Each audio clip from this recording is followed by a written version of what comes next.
Hi friends, welcome to Venky Telugu traveller channel. మీ అందరికీ మన ఛానల్ ద్వారా మన భారతదేశంలో ఎన్నో ప్రాచీనమైన శివాలయాలు ఉండగా వాటిలో 1000 శివాలయాలని ఎంచుకొని మీ అందరికీ చూపించాలనే ప్రయత్నం అయితే చేస్తున్నాను. ఇప్పటి వరకు మన ఛానల్లో 43 శివాలయాలు చూపించాను. ఇప్పుడు మనం 44వ శివాలయానికి వెళ్ళబోతున్నాం. ఈ శివాలయం యొక్క గొప్పతనం ఏమిటంటే, ఈ శివాలయంలో ఉన్న కోనేరులో పాములు కానీ కప్పలు కానీ కనిపించవు. మీకు ఒక సందేహం అయితే కలగవచ్చు. మామూలుగా కోనేరు అనగానే చేపలు, కప్పలు, పాములు కామన్గా ఉంటాయని. కానీ ఈ కోనేరులో మాత్రం పాములు, కప్పలు ఏమాత్రం కనిపించవు. అదే విధముగా ఈ ఆలయంలో అంగారకుడి గ్రహమైన అంగారకుడికి ఇక్కడ ఒక విగ్రహం అయితే కూడా ఉన్నది. ఈ ఆలయంలో ఎన్నో రహస్యాలు దాగి ఉన్నాయి. ఇంక లేట్ అయింది ఫ్రెండ్స్, ఈ ఆలయం ఎక్కడ ఉంది, ఈ ఆలయానికి మన తెలుగు రాష్ట్రాల నుంచి ఎలా వెళ్ళాలి, ఈ ఆలయానికి మనం వెళ్ళినప్పుడు ఎక్కడ ఉండాలి, ఈ ఆలయం యొక్క స్థల పురాణం ఏమిటో ఈ వీడియోలో తెలుసుకుందాం. ఈ ఆలయం పేరు వైతీశ్వరన్ ఆలయం. ఈ ఆలయం మన భారతదేశంలోని తమిళనాడు రాష్ట్రంలో ఉన్న మయిలాడుతురై జిల్లాలోని సిరికల తాలూకాలో వైతీశ్వరన్ కోయల్ అనే గ్రామంలో ఉన్నది. ఇప్పుడు మన తెలుగు రాష్ట్రాల నుంచి ఎలా వెళ్ళాలో తెలుసుకుందాము. ఈ ఆలయానికి దగ్గరగా ఉన్న railway station Mayiladuthurai railway station. ఈ రైల్వే స్టేషన్కి 17 కిలోమీటర్ల దూరంలో వైతీశ్వరన్ కోయల్ అని ఉంటుంది. ఇప్పుడు మన తెలుగు రాష్ట్రాల నుంచి ఈ రైల్వే స్టేషన్కి ఉన్న ట్రైన్స్ ఒక్కసారి చూద్దాము. ముందుగా హైదరాబాద్ నుంచి వచ్చేవారికి వారంలో సోమవారం రాత్రి 8:30కి మరియు బుధవారం రాత్రి 9 గంటలకి ట్రైన్స్ అయితే ఉన్నాయి. సోమవారం ఉన్న ట్రైన్ నెంబర్ 07191. అదేవిధముగా బుధవారం రాత్రి ఉన్న ట్రైన్ నెంబర్ 07695. ఈ 2 ట్రైన్లు మరుసటి రోజు సాయంత్రం 4:30కి ఈ రైల్వే స్టేషన్కి చేరుకుంటాయి. ఇంకపోతే విశాఖపట్నం నుంచి వచ్చేవారికి ప్రతి శుక్రవారం రాత్రి 7 గంటలకి ఒక ట్రైన్ అందుబాటులో ఉన్నది. ఈ ట్రైన్ నెంబర్ 20896. ఈ ట్రైను మరుసటి రోజు మధ్యాహ్నం 1:30కి మయిలాడుతురై రైల్వే స్టేషన్ చేరుకుంటుంది. అదేవిధంగా విజయవాడ నుంచి వచ్చేవారికి కూడా ఈ ట్రైన్లోనే రావచ్చు. ఎందుకంటే ఈ ట్రైను విజయవాడకి రాత్రి 12:55కి వస్తుంది. లేదు మేమంతా వీకెండ్లోనే ప్లాన్ చేసుకుంటాము అనుకుంటే మాత్రం నాకు తెలిసిన బెస్ట్ ఐడియా ఏమిటంటే, మన తెలుగు రాష్ట్రాల నుంచి వచ్చేవారు ముందు చెన్నై ఎగ్మోర్ చేరుకొని అక్కడ నుంచి మయిలాడుతురై చేరుకోవచ్చు. ఓకే ఫ్రెండ్స్, నేను మన నెల్లూరు నుంచి అయితే బయలుదేరుతున్నాను. నేను ఎప్పుడు వీకెండ్లోనే ప్లాన్ చేసుకుంటాను కాబట్టి అందుకని నేను ప్రతి శుక్రవారం సాయంత్రం 5 గంటలకి తిరుచిరాపల్లి ట్రైన్ ఒకటి ఉన్నది. ఈ ట్రైన్ నెంబర్ 12663. ఈ ట్రైన్లో చెన్నై ఎగ్మోర్ రైల్వే స్టేషన్ చేరుకున్నాను. ఇదే friends Chennai Egmore railway station. ఈ రైల్వే స్టేషన్ చేరుకోవడానికి మినిమం 9 అవుతుంది. ఈ చెన్నై ఎగ్మోర్ రైల్వే స్టేషన్ నుంచి ప్రతిరోజు చాలా ట్రైన్స్ అందుబాటులో అయితే ఉన్నాయి. కానీ మనకు అనుకూలంగా ఉండే ట్రైను ప్రతిరోజు రాత్రి 10:55కి బయలుదేరుతుంది. ఈ ట్రైను మన్నార్గుడి మన్నై ఎక్స్ప్రెస్. ఈ ట్రైన్ నెంబర్ 16175. ఈ ట్రైన్లో మరుసటి రోజు ఉదయం 4:15కి మయిలాడుతురై రైల్వే స్టేషన్ అయితే చేరుకుంటాము. ఇదే మయిలాడుతురై రైల్వే స్టేషన్. ఈ రైల్వే స్టేషన్ దగ్గర నుంచి ఈ ఆలయం 17 కిలోమీటర్ల దూరంలో ఉంటుంది. ఇప్పుడు మనం ఎక్కడ రూమ్ తీసుకోవాలో చూద్దాం. ఈ ఆలయం దగ్గర రూమ్స్ చాలా తక్కువ అందుబాటులో ఉంటాయి. అందుకని మనం ఈ మయిలాడుతురై రైల్వే స్టేషన్ దగ్గర కానీ బస్టాండ్ దగ్గర కానీ రూమ్ తీసుకోవాలి. ఇక్కడ రూమ్ తీసుకొని మనం రూమ్లో రెడీ అయిన తర్వాత ఇక్కడి నుంచి బస్ సౌకర్యం, ఆటో సౌకర్యం మరియు ట్యాక్సీ సౌకర్యం కూడా కలదు. నేనైతే ట్యాక్సీలో ఈ ఆలయానికి బయలుదేరుతున్నాను. ఎందుకంటే ఈ ఆలయంతో పాటు మరికొన్ని ఆలయాలు అయితే మనం చూడవచ్చును. ఇదే ఫ్రెండ్స్, మాటల్లోనే మనం ఆలయం దగ్గరికి అయితే చేరుకున్నాము.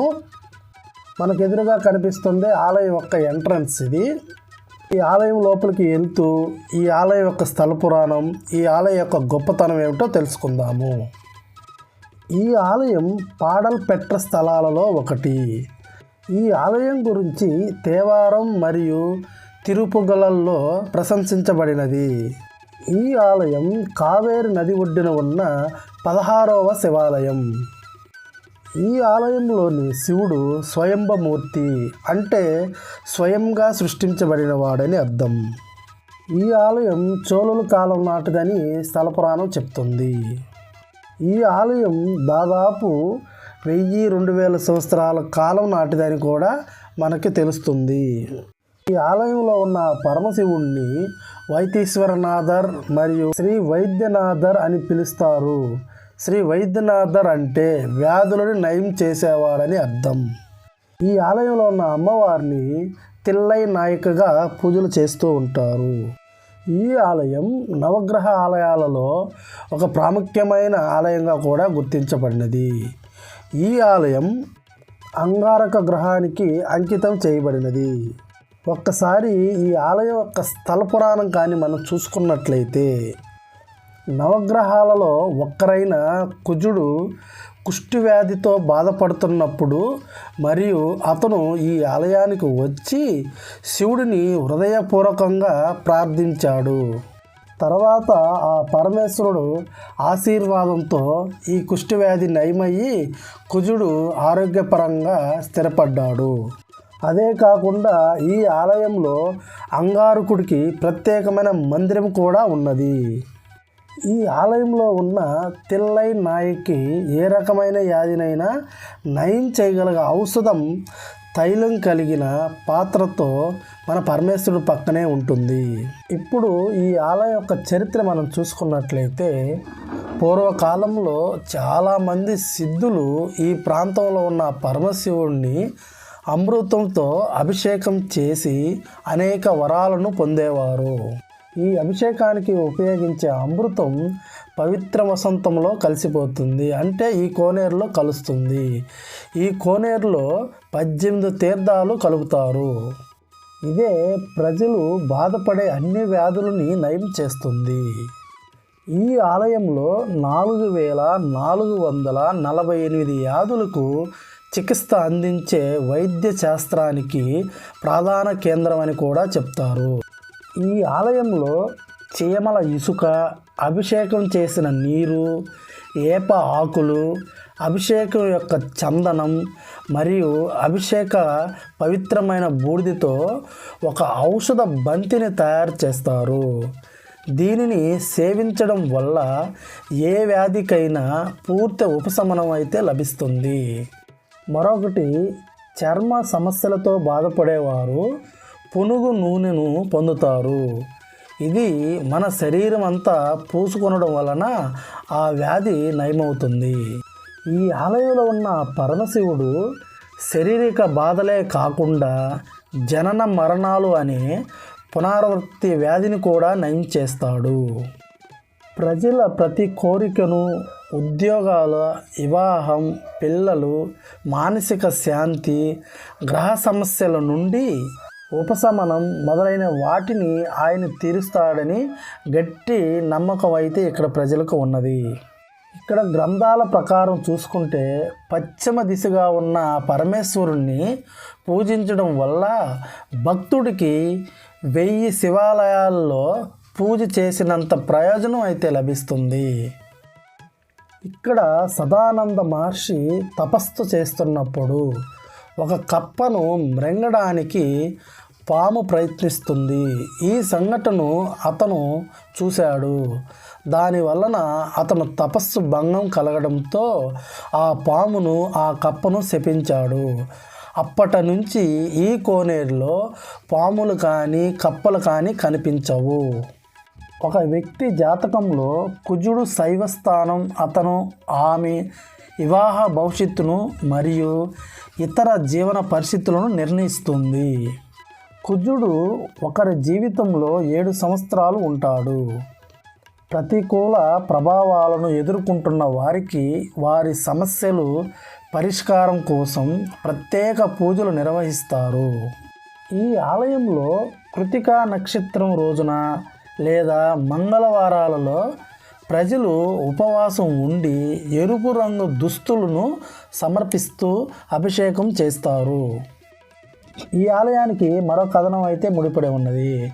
పురాణాల ప్రకారం రామాయణంలో సీతాదేవిని ఆ రావణాసురుడు అపహరించుకొని వెళ్తున్నప్పుడు జటాయువైన గ్రద్ద ఆ రావణుణ్ణి అడ్డుకున్నప్పుడు రావణుడు ఆ పక్షిని రెక్కలు నరికేసి చంపబడ్డాడు. చనిపోయిన ఆ గ్రద్ద జటాయువును ఆ శ్రీరాముడు ఈ ఆలయంలో ఉన్న విభూతి గుండంలో పక్షికి అంత్యక్రియలు నిర్వహించాడు.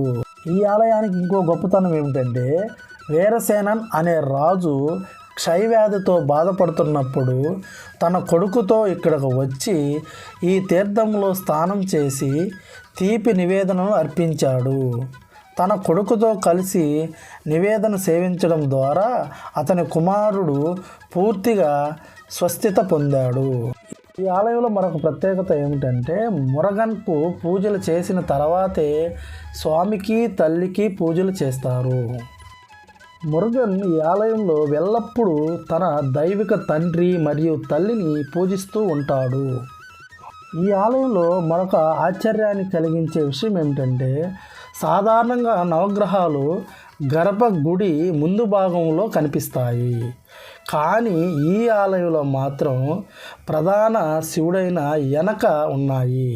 అవి కూడా ఒక సరళమైన రేఖలో ఉంటాయి.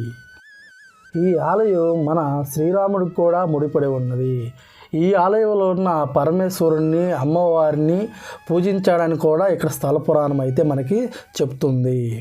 ఈ ఆలయంలో మంగళవారం నాడు అంగారక గ్రహం తన మేక వాహనంలో భక్తులకి ఆశీర్వాదాన్ని ఇస్తుంది. ఈ ఆలయం గురించి మనం తెలుసుకోవాలంటే ఇంకా చాలా అయితే ఉన్నది, కానీ మన వీడియో లెంత్ ఎక్కువ అవుతుందని ఈ ఆలయంలోన ప్రధానమైన అంశాలు మాత్రమే మీకు వివరిస్తున్నాను.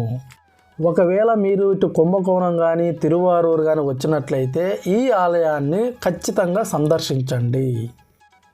ఇంకొక విషయం ఏమిటంటే మనకి ఏ విధమైన వ్యాధులున్నా లేదా మానసిక బాధలున్నా ఈ ఆలయంలో ఉన్న పరమశివుడిని అంగారకుని కానీ మనం పూజించినట్లయితే పూర్తిగా నయమవుతుందని కూడా ఇక్కడ ప్రజలు మనకు చెప్తున్నారు. అందువల్ల మనకి ఏమన్నా మానసిక బాధలు శారీరక బాధలు ఉన్నట్లయితే ఈ ఆలయాన్ని కానీ సందర్శించినట్లయితే మనకి నయమవుతుందని కూడా నమ్ముతున్నారు. ఓకే ఫ్రెండ్స్, ఈరోజైతే మనం ఒక పురాతనమైన శివాలయం మరియు ఈ ఆలయం ఒక గొప్పతనం తెలుసుకున్నాము. అదేవిధంగా నెక్స్ట్ మరొక పురాతనమైన శివాలయంతో మీ ముందుకైతే వస్తాను. అప్పుడు వరకు బాయ్ ఫ్రెండ్స్. మీకు ఈ వీడియో కానీ నచ్చినట్లయితే Venky Telugu traveller channel subscribe చేసుకోండి. బెల్ ఐకాన్ని చిన్నగా క్లిక్ చేయండి.